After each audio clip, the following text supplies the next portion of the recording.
Hello friends, प्राथमिक અને માધ્યમિક શાળાઓમાં શિક્ષક બનવા માટે લેવામાં આવતી ટેટ 1 અને ટેટ 2 એક્ઝામ જલ્દી જ લેવાની છે તેવા ન્યૂઝ મળ્યા હતા। હવે એ ન્યૂઝના રિલેટેડ જ શિક્ષણ વિભાગે એનો સિલેબસ જાહેર કરી દીધો છે। તારીખ 10 ઓક્ટોબર 2025ના રોજ આ સિલેબસ જાહેર કરેલો છે, એટલે કે હવે ટૂંક સમયમાં જ પરીક્ષા લેવાય એવી પૂરેપૂરી શક્યતા છે। આ નવા સિલેબસમાં શું શું ચેન્જ થયા છે, પરીક્ષા પેટર્નમાં ચેન્જ થયો છે કે નહીં, તો એ તમામ વસ્તુઓની માહિતી આપણે આ વિડીયોમાં આપવાના છીએ, તો છેલ્લે સુધી જોતા રહેજો। શરૂ કરીએ આજનો એક મજાનો વિડીયો, ટેટ 1 સિલેબસ।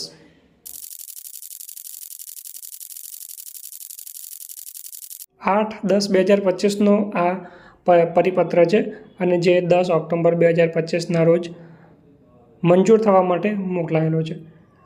ઠરાવ પ્રમાણે જોઈએ તો જે ટેટ 1 એટલે કે શિક્ષણ યોગ્યતા કસોટી છે, ટેટ 1 અને ટેટ 2 હતી, એમાં પરીક્ષાના અભ્યાસક્રમમાં ડિટેલ અભ્યાસક્રમ દર્શાવવા અંગેની દરખાસ્ત સરકારશ્રીની વિચારણા હેઠળ હતી। તો આ વિચારણા હેઠળ એમને ટેટ 1 અને ટેટ 2નો સિલેબસ જાહેર કરી દીધો છે। જોઈએ આપણે ટેટ 1નો સિલેબસ આ પ્રમાણેનો રહેશે। ટેટ 1 એટલે કે ધોરણ 1 થી 5 માટે પ્રાથમિકના શિક્ષક માટે તમારે જરૂર છે ટેટ 1 પરીક્ષા આપવાની। તો આ કસોટીમાં કુલ 5 વિભાગો રહેશે અને 150 પ્રશ્નો આવશે અને 150 ગુણ હશે, એટલે કે 150 પ્રશ્નો 150 ગુણ તમને ટોટલ હશે। એમાં પહેલો વિભાગ છે બાળ વિકાસ અને શૈક્ષણિક શાસ્ત્ર, 30 ગુણ હશે અને 30 પ્રશ્નો આવશે ટોટલ। એમાં પણ સબ ટોપિક આપેલા છે કે એ આવશે બાળ વિકાસ 15 ગુણનો, એમાં 15 પ્રશ્નો પૂછાશે। એમાં કયા કયા ટોપિકો આવરી લેવામાં આવે છે, તો વિકાસની સંકલ્પના અને અધ્યયન સાથેનો સંબંધ, બાળ વિકાસના લક્ષણો અને સિદ્ધાંતો, વિકાસને અસર કરતા પરિબળો, વારસો અને વાતાવરણ, સામાજિકતાનો વિકાસ અને તેને અસર કરતા પરિબળો, સામાજિકીકરણ પ્રક્રિયાઓ, એરિક્સન, મોન્ટેસરી, ફોબેલ, કોલબર્ગ સિદ્ધાંત અને શૈક્ષણિક ફલિતાર્થ, બાળકેન્દ્રી અને પ્રગતિશીલ શિક્ષણની સંકલ્પના, બુદ્ધિની સંકલ્પના, બહુઆયામી વૃદ્ધિ, બાળકોમાં વિકાસ પાસા, વિચાર, લિંગ, જાતિ, સામાજિક બંધારણ, અધ્યેયતામાં વ્યક્તિગત ભિન્નતા, ભાષા, જાતિ, લિંગ, ધર્મ, સમુદાય, ધર્મ વગેરે આધારિત ભિન્નતાઓની સમજ, અધ્યયનનું મૂલ્યાંકન અને અધ્યયન માટે મૂલ્યાંકન વચ્ચેનો તફાવત,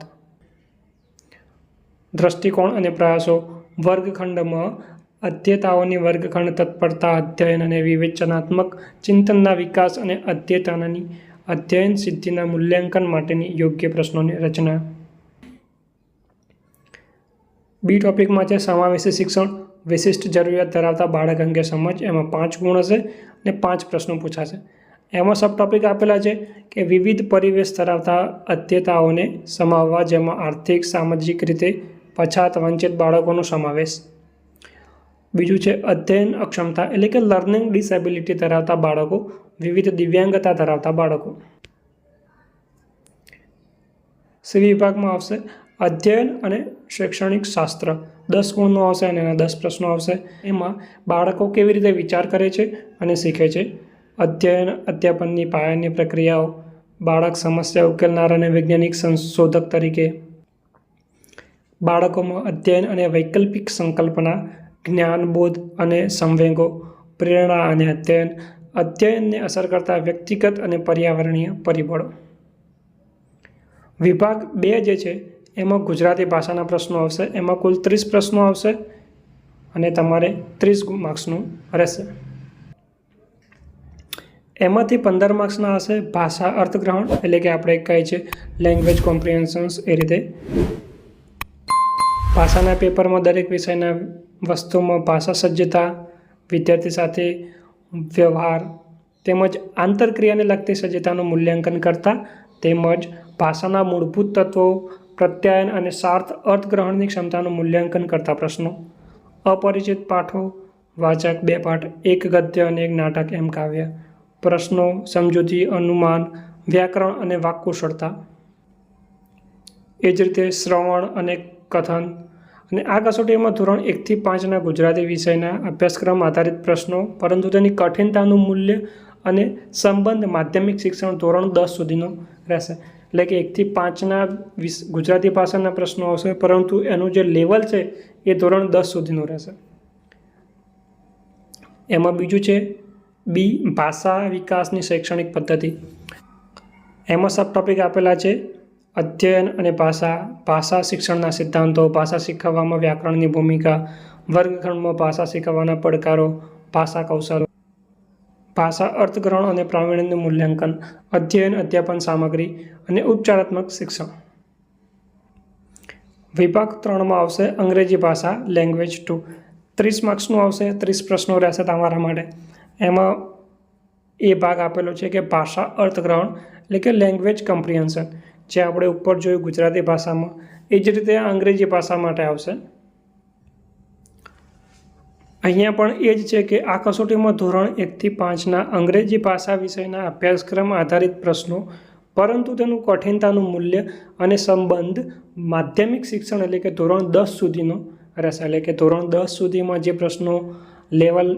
પ્રશ્નોનું હોય છે ત્યાં સુધીનું લેવલ આ પરીક્ષામાં પૂછાશે.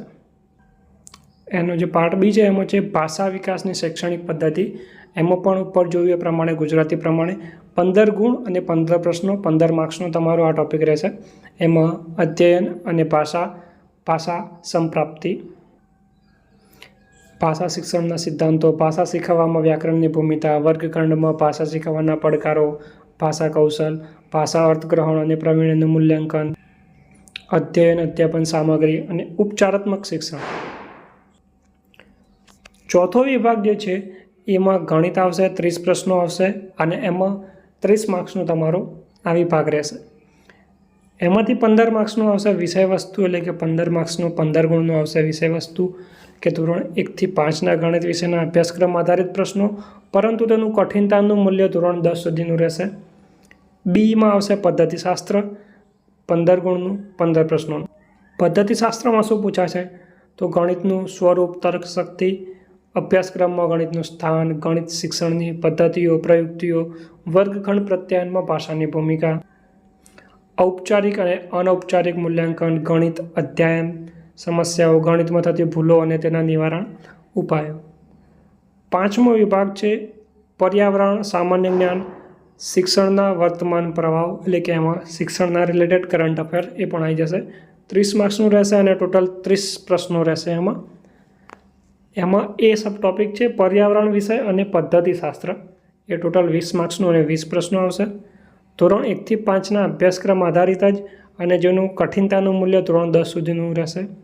વિષય વસ્તુ એમાં 10 ગુણ 10 પ્રશ્નો, પર્યાવરણ ધોરણ 1 થી 5ના અભ્યાસક્રમ આધારિત, પદ્ધતિશાસ્ત્ર પર્યાવરણ અને EVSની સંકલ્પના અને વ્યાપ, પર્યાવરણનું મહત્ત્વ, પર્યાવરણ અને પર્યાવરણ શિક્ષણ વચ્ચેનો સંબંધ, અધ્યયનના સિદ્ધાંતો, વિજ્ઞાન અને સામાજિક વિજ્ઞાન સાથેનો વ્યાપ, સંકલ્પનાને રજૂ કરવાની પદ્ધતિઓ, પ્રવૃત્તિઓ, પ્રયોગો, ચર્ચા, સતત અને સર્વગ્રાહી મૂલ્યાંકન, આ ઉપરાંત શિક્ષણ સામગ્રી અને અધ્યાપનની સમસ્યાઓ. એનો જે બી ભાગ છે એમાં આવશે સામાન્ય જ્ઞાન, reasoning ability, logical ability, teaching aptitude, data interpretations જેવી બાબતો આધારિત પ્રશ્નો 5 માર્ક્સના. એટલે કે જે ગણિત, રિઝનિંગ એ બધા જે પ્રશ્નો છે એ 5 પ્રશ્નો આવશે, 5 ગુણનું રહેશે એ તમારા માટે. અને સી છે એ શિક્ષણના વર્તમાન પ્રવાહ, 5 ગુણનું, એટલે કરંટ અફેર રિલેટેડ હોય જે શિક્ષણને લગતું કરંટ અફેર, એ 5 માર્ક્સનું આવશે અને એના કુલ 5 પ્રશ્નો રહેશે. આ સાથે ટેટ 1નો સિલેબસ અહીંયા જે આપેલો છે લેટરમાં એ પ્રમાણે પૂરો થાય છે. જો ટેટ 1ના સિલેબસમાં તમને કોઈ પ્રોબ્લેમ હોય, તમને કોઈ વસ્તુની ખબર ના પડી હોય તો તમે કોમેન્ટ કરજો, આપણે એનો રિપ્લાય જરૂરથી આપીશું અને તમારો પ્રોબ્લેમ સોલ્વ કરવાનો પૂરો પ્રયત્ન કરીશું. જો વિડીયો પસંદ આવ્યો તો વિડીયોને લાઇક કરજો, જો વિડીયો પસંદ ના આવ્યો હોય તો વિડીયોને ડિસલાઇક કરજો. હજુ આવી અપડેટ્સ મેળવવા માગતા હોય તો આપણે ચેનલને સબસ્ક્રાઈબ કરજો. મળીશું એક નવા વિડીયોમાં નવા ટોપિક સાથે.